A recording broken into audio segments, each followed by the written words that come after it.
Showtime. You ever had a day where you feel just a little overwhelmed, where there's just a little too much, that you're pressed for time, that's what's overwhelming you?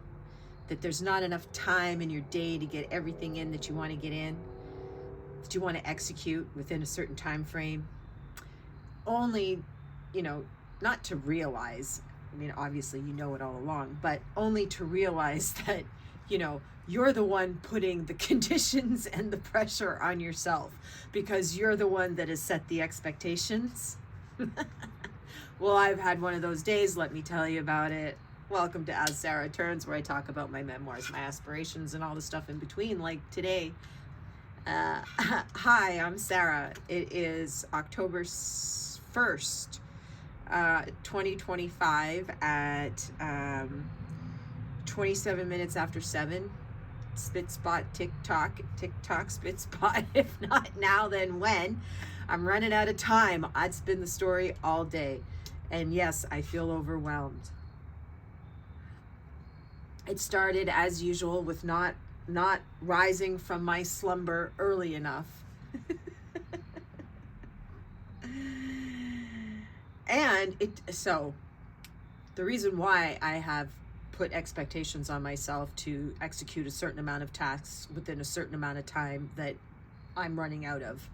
But I have stopped and I've made time to come here and make my daily entry, because this is my saga, our saga As Sarah Turns, and every day is part of the evolution, is part of the journey. It's part of me changing and learning and sharing all of the stuff in my life, so you can see me start from nothing and where I end, as well as so can I, right? And now it's out there for everyone. So if you've been listening up to now, or if you're caught up on episodes, you're aware that I'm having a surgery tomorrow.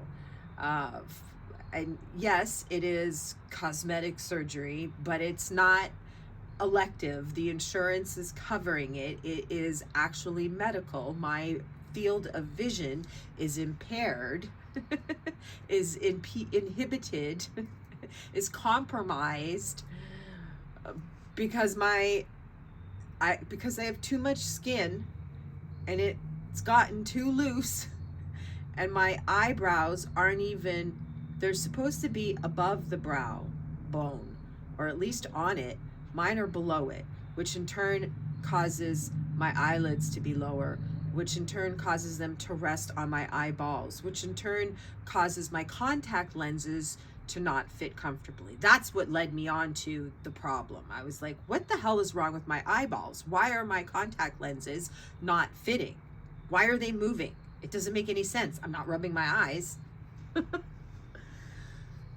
So I started doing some more self-observation and observation of other people, and it occurred to me that I didn't have as much space here on my eye to apply makeup or whatever as, say, some women do.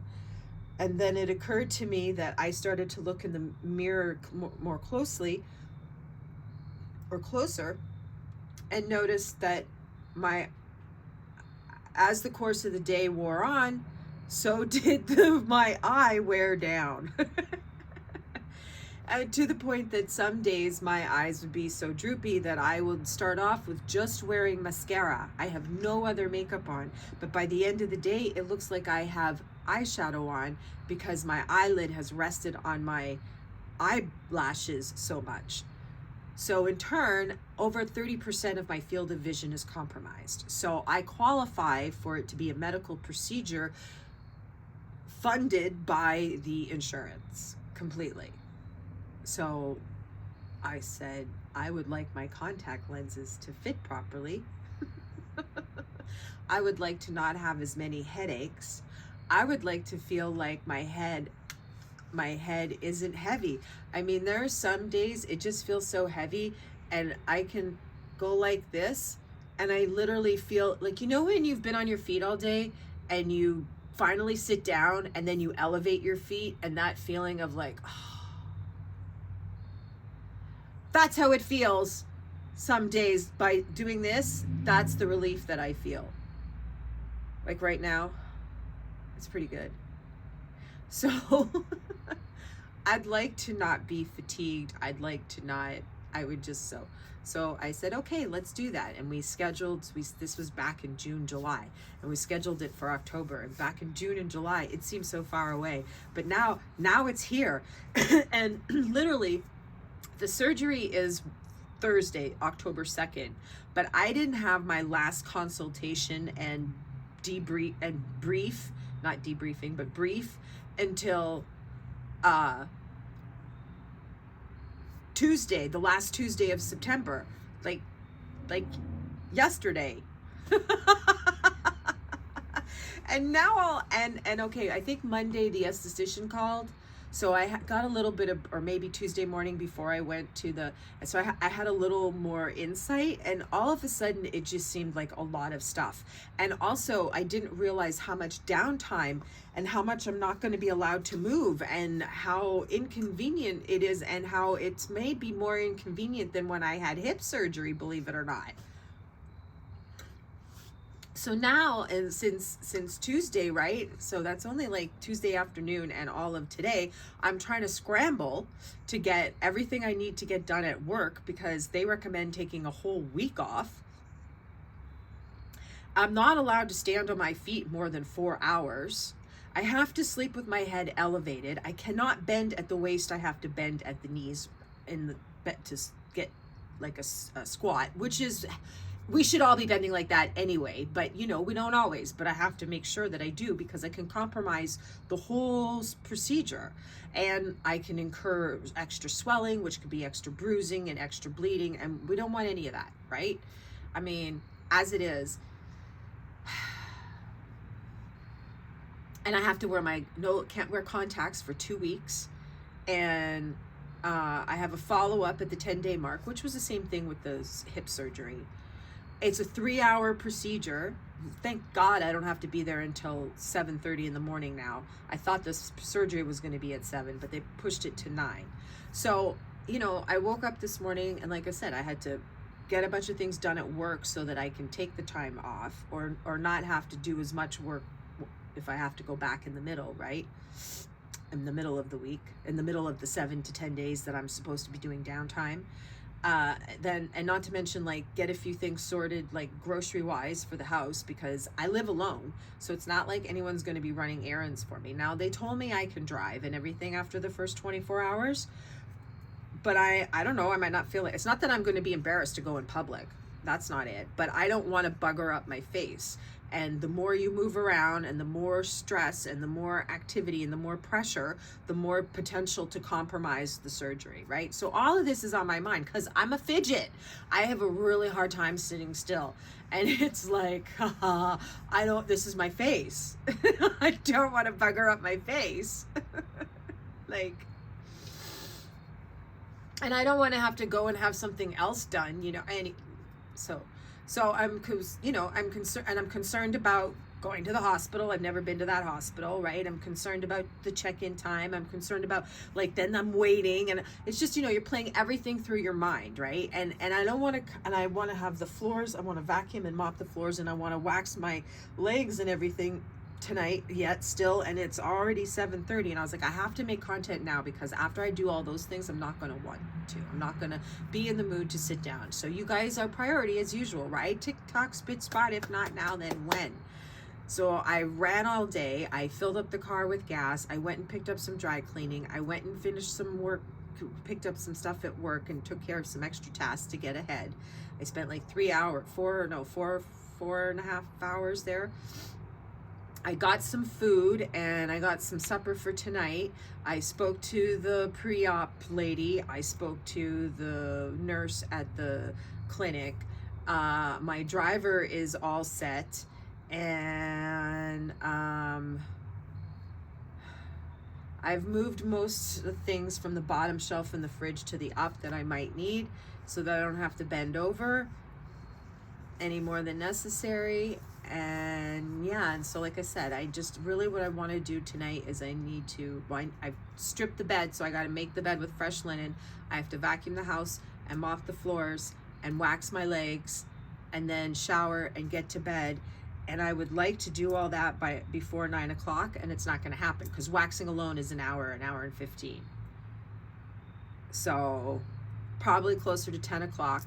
And then I have to get up at, well, let's see, it's an hour's drive there. I have to be there for 7:30.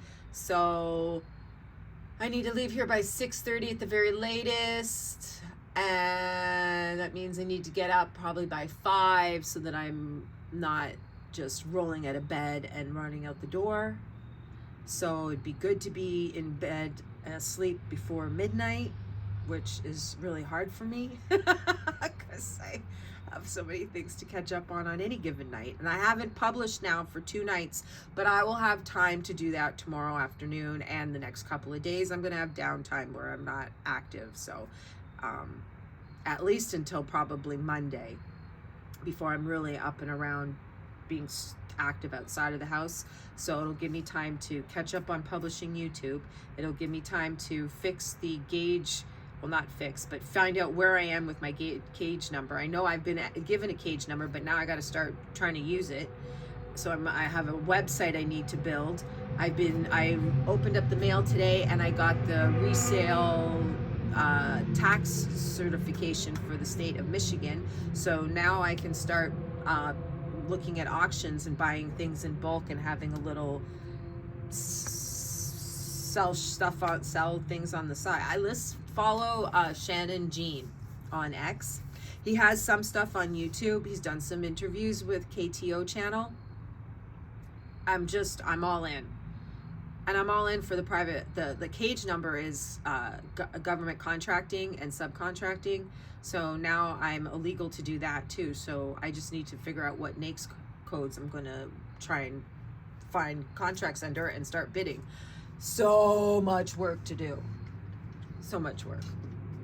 And I'm sure not, and yeah. And then I have like 3 or 4 other things in the back office for YouTube that I need to do. However, it occurs to me that, I'm overwhelmed, but it's myself that is creating the parameters for me to be overwhelmed, right? If I could just calm down my imaginative side of the brain, the right side, and just let the logical side take over, I'm sure I would feel a lot calmer. And I may seem calm to you, but right, like inside, my brain's, I'm like, I just want to hurry up and get all these things done so I can relax and have a decent night's sleep and not be all the next morning. I want to go into that. Like, I've been trying to tell myself all day, yeah, it's surgery. Yeah, it's a little scary. Yeah, things can go wrong, but it's not going to. The surgeon's a great surgeon. He has a great record. The whole thing has a good feeling. I want to be able to see more. This is the only way to do that. And at the end of the day, the problem is only going to get worse as time goes by, because if not now, then when, right? I have the insurance, they're willing to cover it. I have the time. Yeah, I don't have someone to take care of me and be here. Like, as long as my vision isn't impaired, I'm okay. But if I can't see, then I don't know. Anyway, so all of this overwhelming feeling that I have is warranted, but it's also self-inflicted. If I had the follow-up appointment sooner and had a few more days, been informed a few days earlier, it wouldn't feel all so quick and rush, and I would have had more time in between. But like, I saw them on Tuesday, and on Tuesday, like, yeah, make arrangements and get all your house in order, and do all your grocery and prep your pre-meals and make sure you have this. And I don't know why I wasn't thinking about that, because I mean, they told me the same thing for my hip, but for my hip, I was like, well, yeah, of course, because you can't walk. Like, this is my face. Like, I can still get up and move around. Like, what do you mean? So I don't know what to expect. Again, it may very well be the sky is falling for nothing. It surely is. I don't doubt it. We'll have a check back tomorrow afternoon, right? The surgery is at 9. Worst case scenario, it's 3 hours. But check out, maybe it'd take me an hour to check out. So that would bring us to 1 o'clock, and then we're an hour drive home. So maybe 2 o'clock in the afternoon at the very, very latest. The surgery might go quicker, in which case they discharge me faster, because you just have to be able to, well, I don't know. This might be totally different than hip surgery, like, because they call, like, that's another thing. So the pre-op lady calls me today, and she's running through all the things, like verifying I know what I have to do for tomorrow. And then she says, oh no, by the way, because it's plastic surgery or cosmetic surgery, whatever, it's not covered by insurance, and it's like whatever, $1,800 out of pocket. And I'm like, okay, but no. What do you mean? They told me it was covered by the insurance. That's why we're doing it. I mean, I went through all the steps, and she's like, oh, wait a minute. This was like at 8 o'clock, 8:30 in the morning. And she had my file confused with another Sarah. I was just talking about that yesterday or something, how someone yesterday, Kimberly, at the follow-up, the nurse, she was like, there's someone else with your name with with a channel on YouTube, but she's an Asian lady. I'm like, no, I had no idea, and I haven't researched it yet, so I don't know. But anyway, so she had me confused with another Sarah. So no, it's all covered, but like for a moment I'm like, what? Are you kidding? Like, as it was, I was on the fence about doing it. Is that a sign? But it wasn't, because it's covered.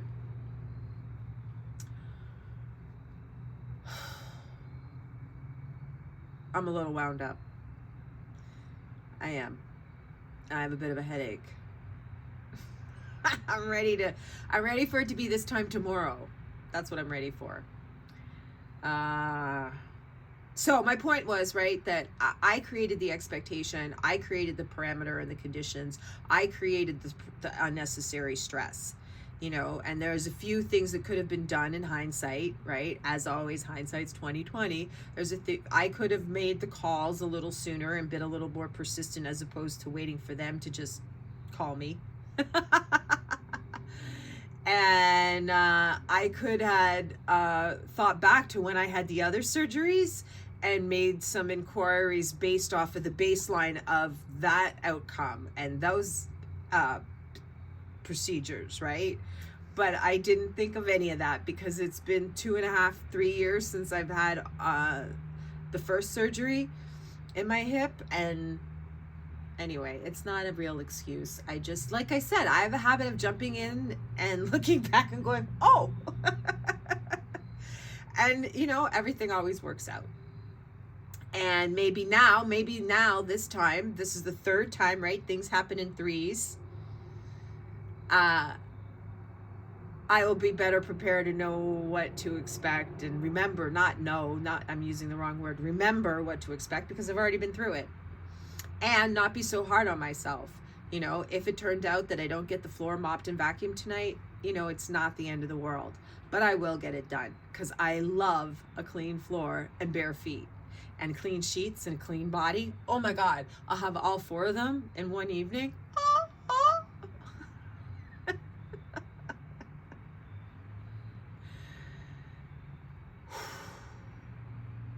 Thank you for listening. I needed to talk to someone tonight. I'm, as you can see, wound up. And again, yes, it's my choice to have it done. I could continue to not see a full field of vision. But oddly enough, apparently more people than you realize have this problem. You might have this problem. So maybe someone who has this problem. Do you have this problem? Do you have droopy eyelids or baggy or saggy eyebrows? Leave a comment below. Don't forget to subscribe, join the turning, become a keeper. Because boy, oh boy, someone's got to keep me in orbit. So with that note, I'm going to close it up there, because as I said, I have a lot to do, and it is 7:45. I have an hour and 15 minutes of body waxing ahead of me. I just do full leg, full bikini, and underarms. But when you do it yourself, it takes a while. I'll tell you about that one another day. And mopping and vacuuming and mopping, and putting fresh linen on the bed, and then showering and putting my jammies on and going to bed. Getting to sleep before midnight, and making sure I set an alarm, because I have to get up by, what did I say? 5 o'clock would probably, I'm usually up by 5. Well, I'm usually awake by 5. Whether I get out of bed or not is another story. But tomorrow I have no choice. I have a reason, like I have an obligation to get out of bed. So To be continued tomorrow as Sarah turns. I'm sure you know I'll have plenty to say tomorrow about the whole thing, and you'll get to see.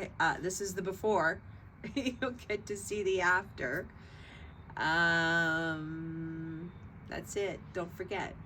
We got dreams to remember. That's it.